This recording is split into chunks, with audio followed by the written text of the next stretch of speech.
नमस्कार मंडळी, स्वागत आहे तुमचं पंकज क्लिप्समध्ये, ज्यात आपण मोठे पॉडकास्ट छोट्या छोट्या क्लिप्समध्ये टाकतो. ही स्टोरी तुम्ही नक्की एन्जॉय कराल, पण त्याआधी सबस्क्राईब करायला विसरू नका. असं आलंय. आणि त्या मानकाप्याची तुला एक स्टोरी सांगतो. मी बघितला नाही पण ऐकलंय. सावंतवाडीला आय कॉलेज आहे. सावंतवाडी तालुक्यात कॉलेज आहे. तिथे हा मानकापा रात्रीचा एक ठराविक टाईम आहे. बरं, ह्याच्या मान नाही आहे, त्याच्या हातात तलवार असते. त्याचे पूर्ण कपडे हे राजेशाही पद्धतीचे आहेत त्या काळातले. तो तलवार चालवत येतो, सावंतवाडी त्या कॉलेजमधनं बाहेर पडतो. तो तलवार चालवत चालवत चालवत त्या तलावात जातो. हार्डली 15-20 मिनिटानंतर पुन्हा तो तलावात येतो. तलवार चालवत चालवत तो कॉलेजमध्ये जातो. त्या वेळात त्याच्या तिथे कोणी फिरायचं पण नसतं. आणि ही किस्से झालेले आहेत, लोकांनी बघितलेलं आहे त्याला. त्यामुळे त्या वेळात तिकडे कोणी फिरकत पण नाही सहसा. हे मानकापा बघायचं असेल तर एकदा तिथे जाऊन ये रात्रीच्या वेळी, हे करून बघ. बापरे, खतरनाक आहे. सावंतवाडीला ना, सावंतवाडी त्या साईडला तर खूप काय अशा वेगवेगळ्या कॉन्सेप्ट्स आहेत. तसे कोकणातले मी तर भाई बऱ्याच गोष्टी ऐकल्यात. पण मुंबईमध्ये तुमच्यावर असं काही झालंय का?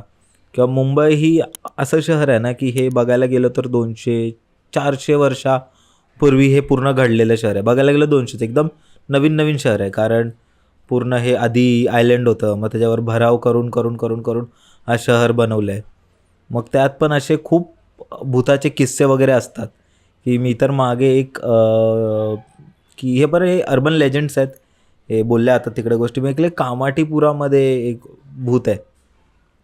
तर तिचा असा किस्सा आहे ना की असं म्हटलं जातं की त्यावेळी ब्रिटिश काळचे जे सोल्जर्स होते ना, ते ज्यावेळी भारतात आणले जायचे तेव्हा त्यांचा परिवार तर इथेच असायचा ना, म्हणजे इंग्लंडमध्ये असायचा. मग त्यांच्यासाठी म्हणजे त्यांचे जे नीड्स आहेत ते पूर्ण होण्यासाठी त्या लोकांनी इथून जपान आणि इंग्लंडवरून असे ते लोक मुलींना आणायचे. आणि एका मुलीचा माहिती नाही काय तिकडे दुर्दैवी मृत्यू झाला, काय चुकीच्या गोष्टी झाल्या. तर ते अजूनही तिथे एक हे आहे, ब्रोथल नंबर 25 काहीतरी आहे, तिथे ती बाई दिसते अजूनही. तर अशा मुंबईच्या कोणत्या गोष्टी तू ऐकल्यात किंवा अनुभवल्यात? मुंबईतली तुला एक गोष्ट सांगतो, ट्रेन मधली गोष्ट आहे. अच्छा. मानखूर ते वाशी स्टेशनच्या दरम्यानचा घडणारा किस्सा आहे. आणि हा ऐकलाय आणि ते व्हायचं असं. साधारणपणे एक बाई शंभू स्टेशनला चढायची, सगळे बघायचे तिला, जवळजवळ सगळ्यांना दिसायची ती. आणि ती बाई मानखूर आल्यानंतर येऊन ती ऑटोमॅटिक ह्याला यायची, डोअरला यायची, उभी राहायची. ट्रेन फिक्स होती, संध्याकाळी 7-7:30 दरम्यानची ट्रेन फिक्स होती. तीच ट्रेन होती, तोच डबा असायचा. ती यायची, तिथे उभी राहायची. आणि जसं वाशी आला की ती बाई त्या वाशीच्या ब्रिजवरनं उडी मारायची. सगळे किंचाळायचे, सगळ्यांना वाटायचं रे. कारण काही लोकांना कसं आहे, आज गेलं तर उद्या, काही ठराविकच लोक होते ज्यांना माहिती पडलं होतं हे होतं. मंदा पाटणकर करून तिचं नाव होतं का? आय थिंक सो, असंच काहीतरी होतं. उडी मारायची. आणि नंतर कळालं की ही बाई ऑलरेडी ट्रेन ऍक्सिडेंट मध्ये काहीतरी झालं हिचं. ओके. आणि ते त्या गोष्टीत तिचं होत होतं. शेवटी मग आय थिंक सो त्या तो डबाच त्यांनी कोचच बाजूला करून टाकला होता, कारण त्या कोचमध्ये प्रॉब्लेम होता म्हणून. एवढं. तुला आत्ता एक लेटेस्ट होणारी गोष्ट सांगतो. ह्याच्यासाठी तू कोणाचे गोव्यात कोण तुझे मित्र असतील ना, त्यांच्याशी कॉन्टॅक्ट कर. मोपा एअरपोर्ट झाला माहिती आहे? मोपा एअरपोर्टच्या इथे जेव्हा बनायच्या अगोदर मोठं पिंपळाचं झाड होतं. अक्षरशः त्या आजूबाजूच्या लोकांनी पण सांगितलं होतं की तुम्ही मोपा एअरपोर्टचे झाड काढू नका, किंवा काढायचं असेल तर तुम्ही पूर्ण त्याची विधी कंप्लीट करून काढा. सरकारच ते, किंवा सरकारी वृत्ती म्हणजे वेगळीच असते. तर त्यांनी नाही ऐकलं त्यांचं, ते झाड काढलं गेलं. त्याच्यानंतर मोपा एअरपोर्ट चालू झाला. मोपा एअरपोर्ट चालू झाल्यानंतर जेव्हा फ्लाईट उतरवायला जातो रनपट्टीवरती, तर समोर कोणतरी बाई त्याला अशी चालताना दिसते, ती पोरांना घेऊन चालताना दिसते.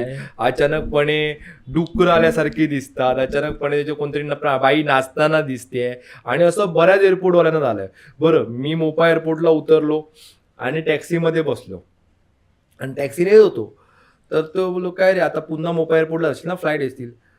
तो त्या मला एका ह्या वाक्यात बोलला, तेल लावत गेलं ते रात्रीचं भाडं. बोलतो, एकदा मी झोपलो होतो गाडीत, रात्री माझा फ्लाईट नव्हता, सकाळी 3:30 वाजता, मी रात्री 12 वाजता जाऊन झोपलो अक्षरशः माझी टॅक्सी कोणीतरी एवढी जोरात हलवली ना बोलतो, तिथून रात्री 8:30-9 नंतर मी थांबत नाही तिथे. आणि रात्रीचं तिथे फ्लाईट, इंटरनॅशनल एअरपोर्ट आहे, रात्रीचं फ्लाईट बंद केली होती. आता पुन्हा काहीतरी चालू केलीत त्याने, पण अजूनही तो त्रास होतो. त्या धावपट्टीवरती कोण ना कोण धावताना दिसतं. आणि पहिल्यांदा सुरुवातीला त्यांना इंटेन्शन दिले गेले होते, तुम्ही हे नको करू, ते झाड नको काढू. कारण ते बोलतात ना देवस्कीचं झाड असं होतं त्यांचं. खूप त्रास होतो तिथल्या लोकांना त्या अजूनही. कारण गोवा म्हणायला गेलं ते आपलं कोकणातच येतं, ते कोकण किनारपट्टाच लागतो, कोकण डिव्हिजनच पडतं ते. आणि ते खूपच हे पण बघायला गेलो की जे तुम्ही सांगितलं की एअरपोर्टला ते झाड तोडून बनवलं गेलं, आणि असे खूप ठिकाण आहेत जिथे आपण म्हणजे स्पेशली शहरात, कारण गावचे असतात तिथे तर त्यांना एवढं काही करत नाही, कारण ते लोक देवधर्म सर्व एकदम मानतात आणि ते त्या गोष्टींना छळायला पण जात नाही. पण जिथे जेव्हा गर्दी वाढते, जेव्हा ते शहर बनतं, तेव्हा लोकांना राहायला जागा कमी पडते आणि त्यांच्या सोयीसाठी खूप साऱ्या जागा अशाच तोडल्या जातात, त्यावर इमारती बनवल्या जातात. आणि खूपदा असंही होतं की तिथे लोकांना दिसतं काही ना काहीतरी, किंवा असं होतं की कोण कन्स्ट्रक्शन करते वेळी कोण कामगार वगैरे वारले, तेही लोकांना मग नंतर जाणवत असतात. म्हणून तर खूप ठिकाणी असं होतं ना की पूजा वगैरे प्रॉपर केली जाते. एक मला माहिती आहे की इथून आपण मीरा रोडपासून दहिसरला जातो ना, तर एक बिल्डिंग लागते, तेही बोलतात तसंच काहीतरी झालेलं त्यावेळी, आणि त्या बिल्डिंगमध्ये तर कोण राहत नाही, म्हणजे आग लागलेली एकदा त्या बिल्डिंगला, असं काहीतरी तिच्या मागचं स्टोरीजच आहेत. एक कोणाला ठोस तर काय माहिती नाही आहे, त्या सर्व गोष्टी आहेत आणि त्या हळूहळू वाढवल्या जातात. तर तिथेही कोण राहत नाही आणि ती खूप हॉन्टेड असं लोकांना तिथेही जाणवतं. ते काय, आपण इकडे विरारची मागे तुम्ही ही गोष्ट ऐकली असेल, ती एक हॉन्टेड तिकडेही एक बिल्डिंग होती आणि 5 मित्र तिकडे गेलेले व्लॉग करायला, आणि तिकडून आल्यावर त्यांचा म्हणजे काय पत्ता नाही लागला की ती कुठे आहेत काय आहेत तसं, आणि तो व्हिडिओही कधी असा बाहेर नाही आला म्हणजे. पण तिकडे खूप अशी प्रचलित गोष्टी आहेत. तर हां, तेच तुम्ही बोला, तुम्ही दुसरं कुठचं. आपला विरारचा जो आपला भाईंदरचा जो ब्रिज आहे ना, त्या भाईंदरच्या ब्रिज पासून घेऊन नालासोपारापर्यंत रात्री रिक्षावाले सहसा भाडं घेत नाही रस्त्यावरती कोण राहिले. कुठून? Fountain hotel Ghodbunder road, Virar फाट्यापर्यंत रात्रीचे जर राहत असतील ना आणि कोणी अचानक हात दाखवला ना तर ते भाडं घेत नाही.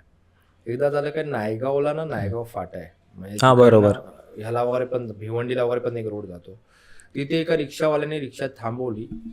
2 कपल्स बसले, म्हणजे एक कपल्स बसलं, नवरा बायको असतील किंवा काहीतरी असं झालं, आणि ते दोघं जण काहीच बोलत नव्हते आपापसात. रिक्षावाला रिक्षा चालवतो, अचानकपणे साधारणपणे वसई वगैरे आल्यावरती त्या बाईने त्याला सांगितलं इथे थांबवा म्हणून. ओके, आणि ती बाई उतरून गेली. आता ह्याला काय वाटलं की हा हिच्यासोबत आहे, पैसे हा देणार आहे. तो जवळ पुढे आला नालासोपाराच्या वगैरे आसपास, आणि तो पैसे द्यायचा जेव्हा तो त्यांचं बोलणं पैसे द्यायचे आहेत, पैसे दे म्हणून, तर त्याने विचारलं, ती बाई होती ना, ती बाई, तर हा काय आलं, कोण बोलला आहे ती बाई होती? तो माणूस बोलतो त्या जो रिक्षावाला, पॅसेंजर होता, पॅसेंजर रिक्षावाला बोलतो, ती बाई होती ना, तुम्ही त्याचे पाय बघितलेत का? आता ह्याच्या डोक्यात क्लिक झालं, नक्की काय आहे. बोलतो नाही, काय झालं? अहो नाही, त्याचे पाय ना चक्क माझ्या पायासारखे होते. त्याने मागे पाहिलं ना, त्याचे पाय पूर्ण वाकडे होते, अक्षरशः जागावरती तो बेशुद्ध पडला. बापरे. त्यानंतर त्या रोडवरती आतापर्यंत कोणताही रिक्षाला, बरेचसे रिक्षाला नाहीच घेत भाडं. बापरे. मंडळी, जर तुम्हाला ही स्टोरी आवडली असेल तर डिस्क्रिप्शनमध्ये आम्ही पूर्ण एपिसोडची लिंक टाकलेली आहे, तो चेकआउट करायला विसरू नका. त्यात अशाच प्रकारच्या भरपूर स्टोरीज अवेलेबल आहेत, आणि हां, सबस्क्राईब करायला विसरू नका.